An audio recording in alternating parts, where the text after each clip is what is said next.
Je suis très contente.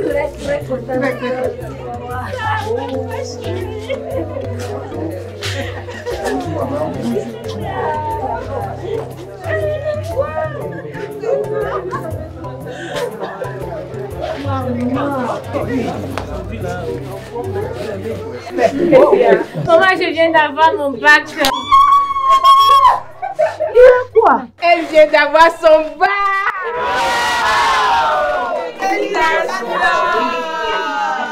Félicitations, ma chérie. Merci. Alors, pourquoi tu es triste? Maman, je vais aller étudier en Allemagne comme papa. Les enfants de riches. Tu es arrivé à point nommé. As-tu attendu ta fille? Bien évidemment. Donc, mon fils pourrait aller aussi se faire former en Allemagne? Facilement comme ça? Ma soeur infirmière pourrait également aller travailler là-bas. Non, impossible. Oui. Comment ça? Mais c'est... Moi, je ne comprends pas. Calme-toi. Désormais, tout est possible. Ça, c'est du faux. À notre époque, c'était un peu plus difficile. Et la langue allemande alors dans tout ça? Il n'y a pas de souci, mais un niveau minimum est exigé. Mais vous pouvez acquérir cela au Togo avant de partir. Travailler, étudier ou se faire former en Allemagne, mythe ou réalité? Certainement que vous ou votre entourage aviez déjà rêvé au moins une fois de travailler, étudier ou se faire former en Allemagne. Nous avons pensé à vous en organisant un webinaire spécialement conçu pour vous fournir toutes les informations requises. Sous le haut patronage des groupes Festado TV Productions et Calafi, il est organisé une conférence webinaire d'échange et d'informations sur le thème travailler, étudier ou se faire former en Allemagne, mythe ou réalité. Pour ne rien manquer, abonnez-vous maintenant.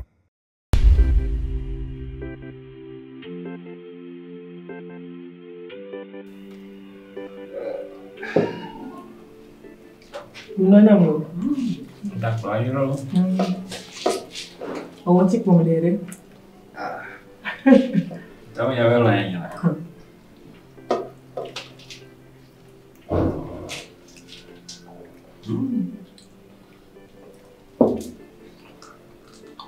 Para la fidea. Antonio. C'est le bon jour. Então. On dit que mon lait là. Ah, então ya.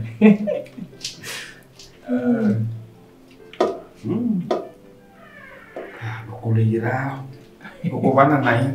Udah mana? Aduh, non là. Udah. Alors moi ko déjà reconnu.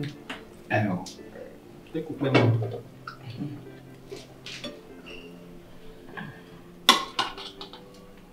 Confeiteria.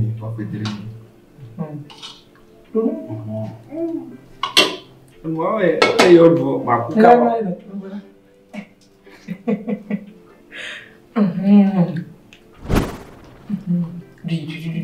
Bom tipo modelo. O de café.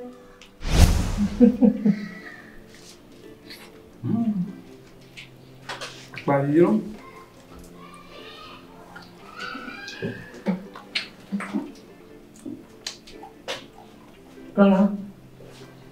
Voilà. Oh, é bem Julian. Oh, bicho. E não problema nenhum. Você não vai sair para lá te tejo. Não vai vir aqui, é que ela vai pedir bem que eu não vou. Não vou chamar para nada.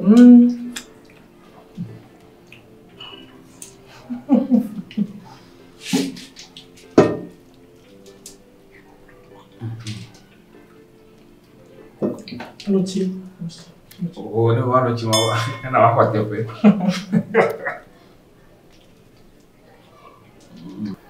Não sabe como é que é. Olha aí, vamos. Bagabo. Dentro do bagabo.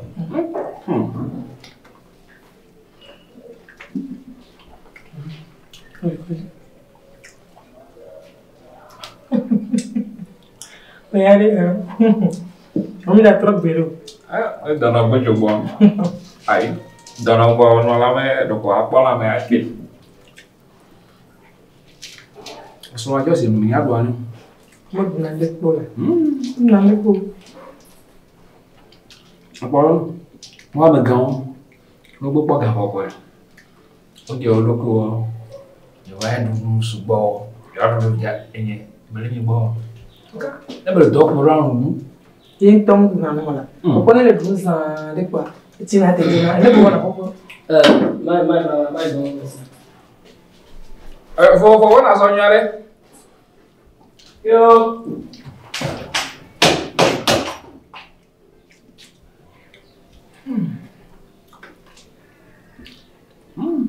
Ngabi to go.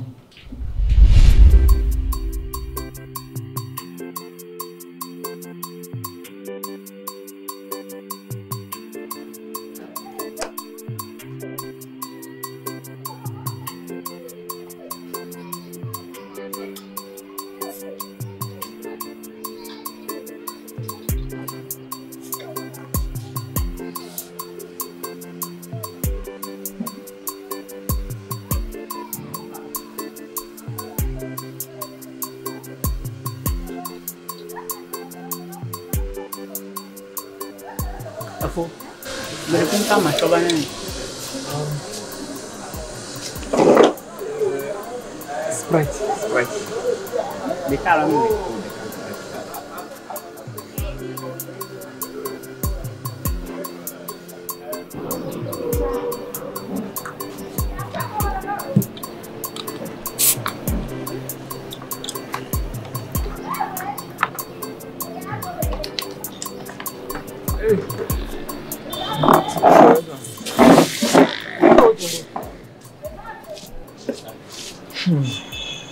Soya ni an kawale yo jode jo. Ti kude bele me didi o. Batumbo be nye be julajo. Don be choga gbogbore be ma ho. Choga si be kamara ti no se mi na ma toro. Nka. O be ma ho be ma jo e me ga jibe aga pom la pe me ga gbirigbiro. Ma ga tok bo jije vai ga. O ja on to mo de pepe ni opo to ko to na boru dogo la ha me. Be so mi rin amaton e o pe. O ye mo ko. O be ma jo la. Be nya be kamera si we ya ba ha ya ho. Alo no kirota ba ho ga. Ni ma jo ni me jibe ga ko ma ga to gbo jiji. Alo ma ga yo. E ma be joa. So la. E o cha ko ya jo ri ma o kere gbe. La yo mu la gbe na be ni be gbe. Ku me na ju na ke ngbon e jo la son le. Dadai. Mele yo no ba mele yo ka po mo me yo ka mele yo tiari e de ko ke ho gan e fia na bo ba japo eni la nyon ya tro ya hia me nto ma ko gbara ni nto yen le plo yi nja gun ya re pe po mu ja on ti temi ajo me nku me re pa se jata e guro se be de pe ku e sonia beje mo na tukara ke gbori enya ngai gami olere ele won se me ya ho isoro le sita lo ko le se jata tu wa ho e jata no isoro le si la ma na wo re ko ima po mu ko no ati temi ajo alo la ha mi ajo aya gbara me ya ga yo o me je ma ga ti na polom do oh, il faut tout faire. Amicho.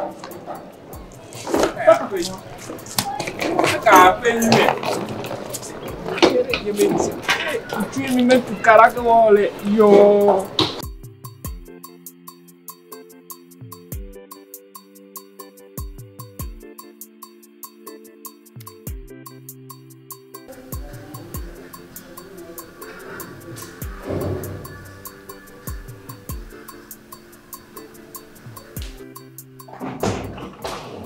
Bejo. E komere. Mbe komere ma mo ko de fo nya tula wo. Be ko kule no. Baba de. Wa fe na wa ya komere. Ha? He no wa komere. Mo be de ta je ni maka ti ma ko la pe. La na dame. E la ni o ma on de pepe nto. Mu se de pepe nto la so la de tula wo be fi o. Ngula nke ti la bia ngula na wa lo. Wa amoka me ko nyama dama to ko ne ga prebe ela na me e ja na ha me tin play ba re nto no be na no po me gbe mko a ame ya ina ngbe na ba isan be pe ne tinye Fille que maman, et nous que ma butaille, à ou que me donne à côté, que me donne à n'aime quoi, et n'a qu'à théo. On te on ne peut pas moi bien car on le haut. Et n'y a plus pour filer pour bien non. Le béné. Fifia, on va trop zoom sur la paix à Malo. On va pas la Malo ni papa. Nous le disons la paix à moi. Moi, tu t'en as mon. Et t'as le cadia de Golo. On a pleuvé. À partir de Malo. À Togo. N'a Togo. Mais pour ta bonne image. Fifi, j'ai dit non, non, pour ta bonne image. À Bania. Et il a porté un peu mieux quoi. À Berra Togo.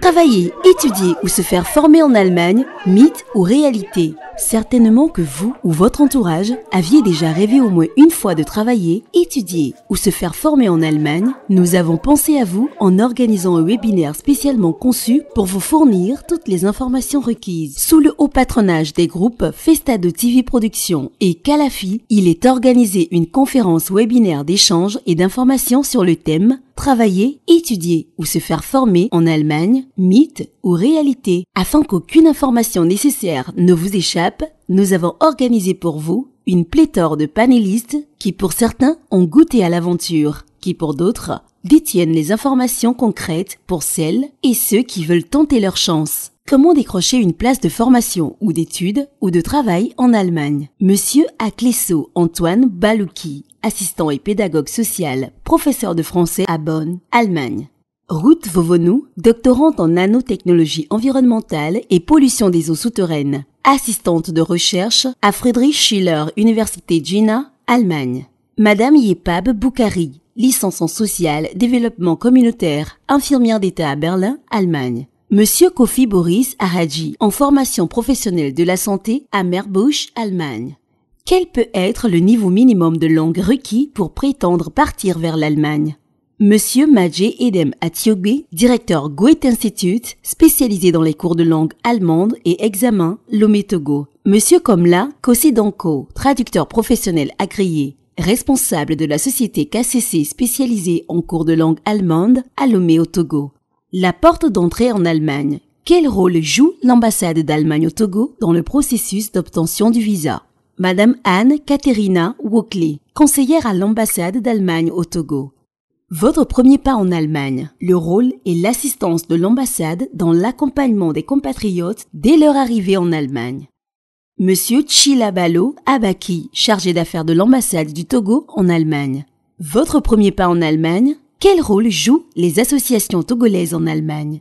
Monsieur Abdou Kabirou Koumaï, gestionnaire des ressources humaines, président de l'association ATRA, infirmier d'État à Regensburg, Allemagne. S'inspirer de l'expérience de ceux qui ont osé. Madame Kafui Adjovi Amedegnato, créatrice de la marque Adjovi Mark, présidente de l'association Sourire et Vie aux enfants, assistante maternelle agréée à Wellamran, Allemagne. Madame Sabi Djaye, présidente de l'association Action sociale en faveur de l'enfant au Togo, assistante technique pharmaceutique à Echin, Allemagne. Monsieur Marcelin Djarimbi Tagan, experte en logistique et transport chez BMW Berlin en Allemagne. Madame Akouvi Mlapa Plako, gouvernante à Munich, Allemagne. Le chemin inverse est-il encore possible après les études ou la formation? Monsieur Nyalawe Pegouni, chef de projet informatique à Parkstein, Allemagne. Monsieur Nayante Lambert, PDG groupe Calafi agro-industriel, consultant en agro-industrie à Lomé au Togo. Dr Lighty Lawson, directeur de recherche. Comment vivre à cheval entre le Togo et l'Allemagne?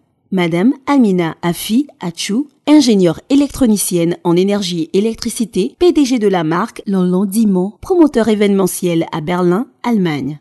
Pour la direction des travaux, la modération est assurée par Docteur ingénieur Festus Tamaklui, docteur en génie logiciel et cybersécurité, MBA ingénierie financière, ingénieur analyste financier informaticien, Head of Festado Group. Ne l'oubliez pas, c'est le samedi 9 septembre 2023 de 13h à 16h de Lomé en direct simultanément sur Microsoft Teams, Facebook et YouTube. L'inscription est libre et gratuite. Ne soyez pas avares et partagez l'information autour de vous. C'est le Togo qui gagne. Une seule date, le samedi 9 septembre 2023 de 13h à 16h heure de Lomé. Les préenregistrements ont déjà commencé sur le lien Contact plus 228 92 08 59 44 plus 49 178 555 55 81.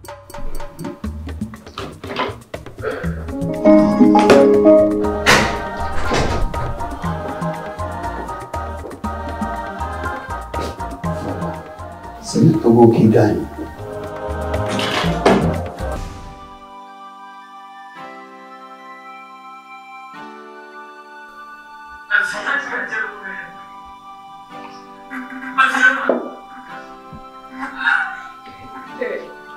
Dormi. Nous prenons le quoi? Nous quoi battre? Bafa. Oh, voilà.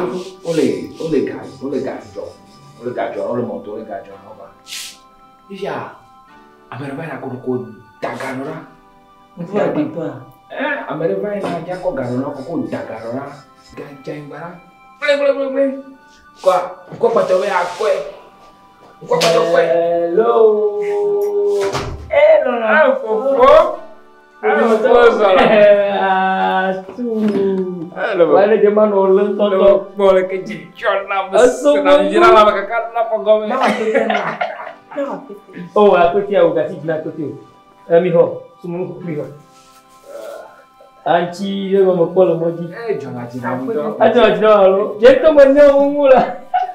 Agak betul je ne. Cuak gotuna. Elle fille elle belum lu ku du. Halo.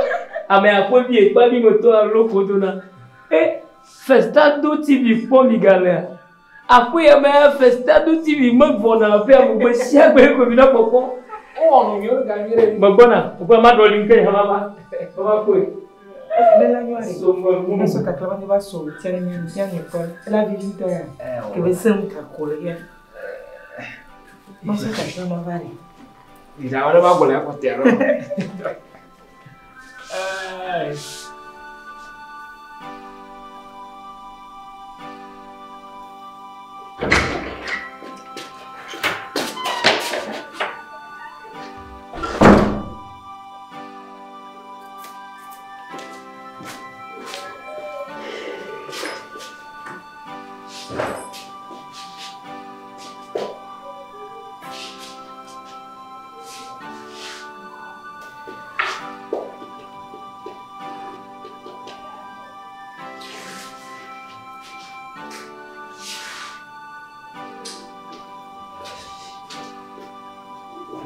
Ya bien mire. Então ele vai azar.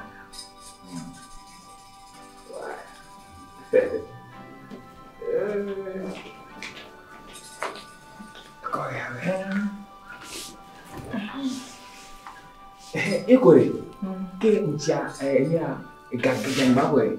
Gua patok ko je. Bafa, au lo bele si.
Fia.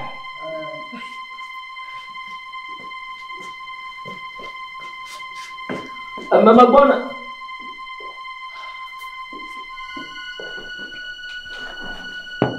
Mama bona.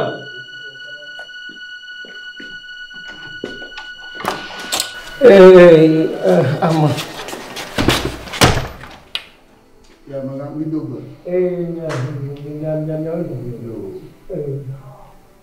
Aw, jo. Dida ko so ba ko jini la, so wa ko. So ni mo ko. Oh, sai mo ko da ko la ba bi. So afu wa ikana la wala fiya. Hola. Soalnya aku ada tuh punya polisi. Islam mereka minta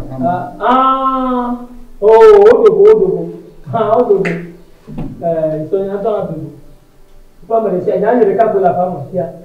Okay. Nah, ada udah. Tidak solar. Yang ini lah. Ya dah solar. Ya dah.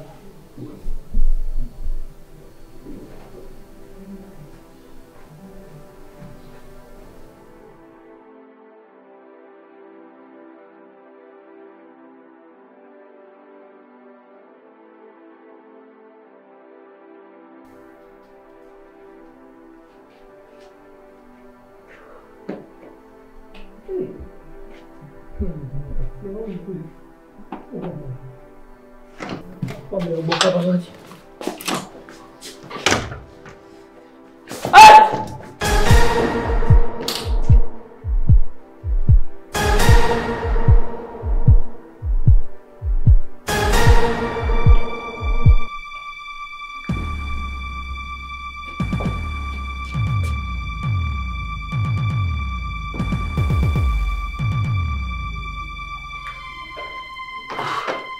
Kami itu berbuah. Hai, kamu yang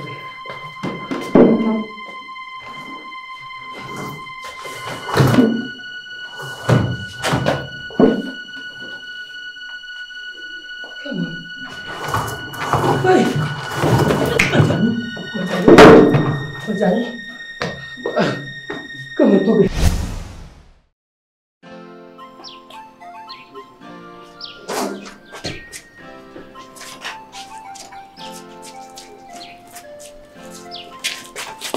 Gato, hey!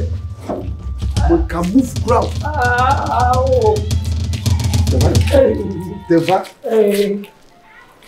Ini dong. Itu udah resu. Mata ni pun mana?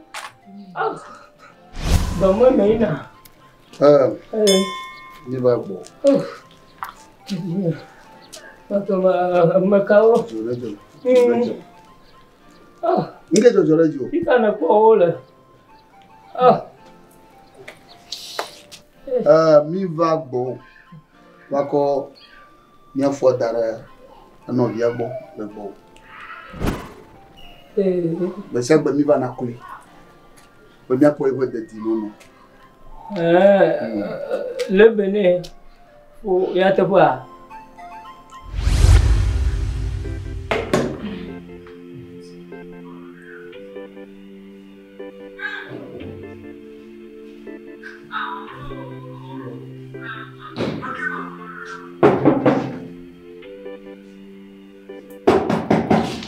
Ndekum bana.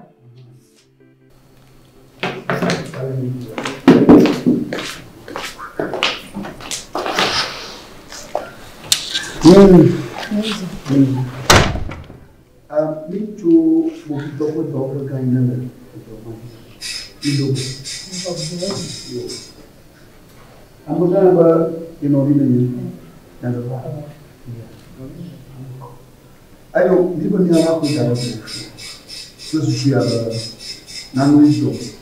Ya ba banya. Ya. Nani ma wali. Tani nanu. Susu mata. Ni rawo ne ko. Ko gibunya no. Mo ba ba fere ko. Hello na na to. Ido kuna ko da ni ya. Ko da mata a fara ne ka.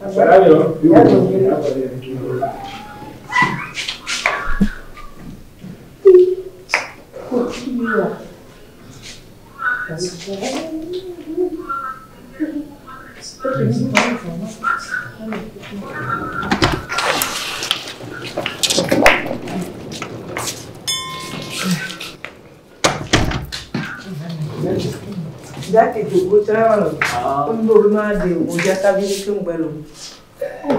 O isso que quer? Pecou não. Não ia que não vai já. Ia mais bem. Eu o poto la beia de que. O pedaço que pedaço é bom, é bom. O calizé. Todo time. Como joare? Mafion, il faut que molano. Ah, c'est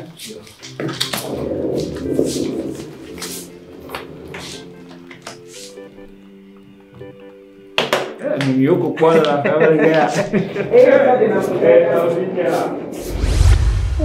Mota kuliva lema. Oh. Camion ni gatoroi. Yo. Ya de ni. Ya jamais. Avec la fille, il y a le angolio.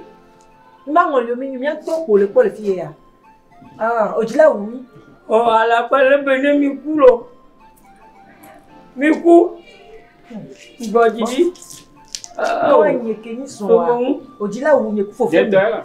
Ah? Mi body, dis, non, non, ma. Non, non, ma. Non, non, ma. Ma dit comment va?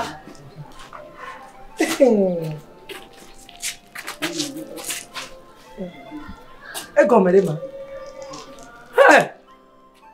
Il me quoi? Il te me dit bien comment? Il me dit bien. Elle est niaou tonton. Ah, moi on me dit. Oh. C'est ça. Oh, mais quand même un bon. Oh, avançons. Oh, quand il faut nier ah. Quand là où mi? OK, ben l'homme. Pas le béni a mal été quoi la boue sans vidéo que ni to mo je ma mu mi ho asia bejo ni kare dio fofonye akolo po fofonye fiafio ba me gan o be tuna mu awa mu yin te bayi sojo gbo be vu do ki gomo na soja o e tokote obidi yo bo wa wi yi sojo kule ba bi na de ba so e so lo le fia no ngba te yo Pour moi, je vais gbonyawana son, je vais gbonyawana wa, que ni sonya. O mu jango be afọ, ajodala ba me gara fomu. Ina mblo be na de. Honye ni ba te no fie na ga popode. Wala so be na nye kwimi le don. Le u fo zame le gbo be na de. Ma va to va ya ma ko be na de fofo nyare, de ga si je fia ti gbe a. Yin ti mi to na do. Kaka o doji. Nem le fie gbe kaka ni to kunya no kwa, eye he kaka msi. Eye po jinye.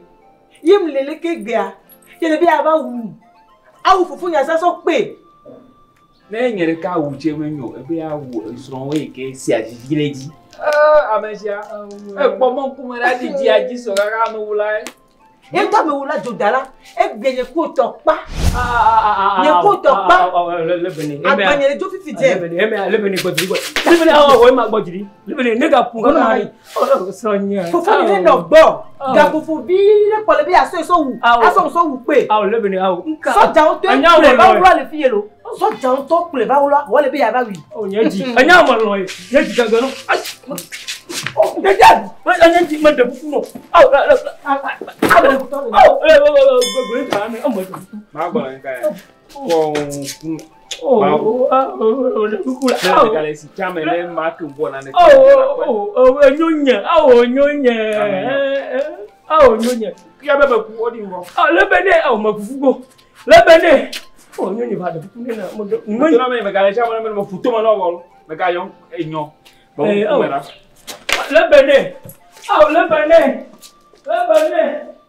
tu vois oui non va